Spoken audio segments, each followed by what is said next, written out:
our church celebrates the feast day of St Vlasios of Caesarea. The following are some details of his life and works. Born into wealth in Caesarea at a time when the ancient city boasted of wealth and culture, he grew up in the midst of pomp and splendor. Called by some a traitor to his class, he was the very soul of humility and the epitome of Christian clarity. Because of his complete acceptance of Christ, he knew nothing of the marketplace and the money changers, choosing the company of Christians much less privileged than himself. Caring nothing for the wealth left to him, he forsook the life of leisure and pleasure to be a servant of God with a rare commitment. Vlasios could have cavorted with other wealthy friends in spending sprees, but diverted every bit of his fortune before the feet of the Lord, there to be shared by the poor and the undernourished, of which there were and still are so many to this day. With a willing heart, he set up projects for the poor that were a study in administrative skill, logistical distribution, and above all, in humanity.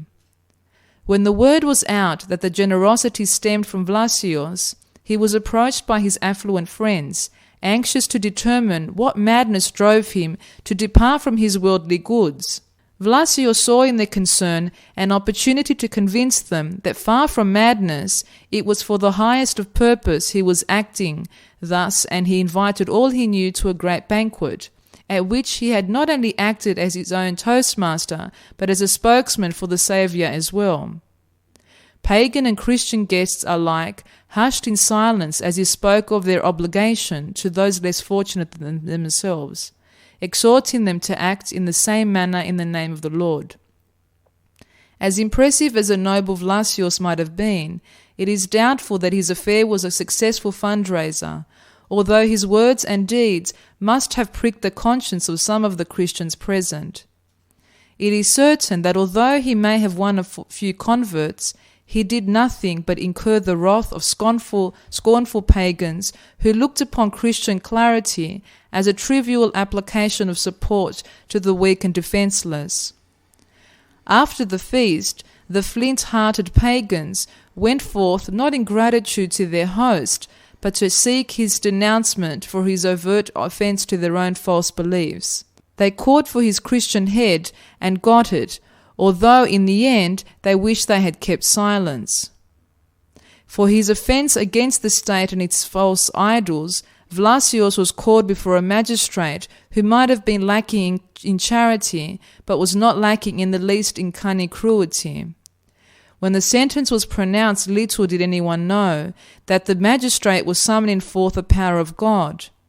Vlasios was brutally tortured, but his body showed no sign of damage. The torture was repeated, and each time the results were the same. The tortured man showed not the slightest scar, no matter how much flesh had been torn from him. The futility of this form of punishment called for something else. An outsized cauldron was found, then filled with water, which was brought to a boil. Vlasios was then tossed into this boiling water, only to climb out without so much as a blister. Suspecting that sorcery had rendered the boiling water harmless, the magistrate, to show no harm would come of it, plunged his face into it, only to pull away screaming in blindness, and soon thereafter dying of his burns. The witnesses of all this fell before Vlasios in recognition of his Saviour, and were baptized without injury in the water that had destroyed the scornful magistrate. Vlasios left the scene to go forth and preached as a dedicated missionary. His reputation preceded him, and his work was made easier for what had happened.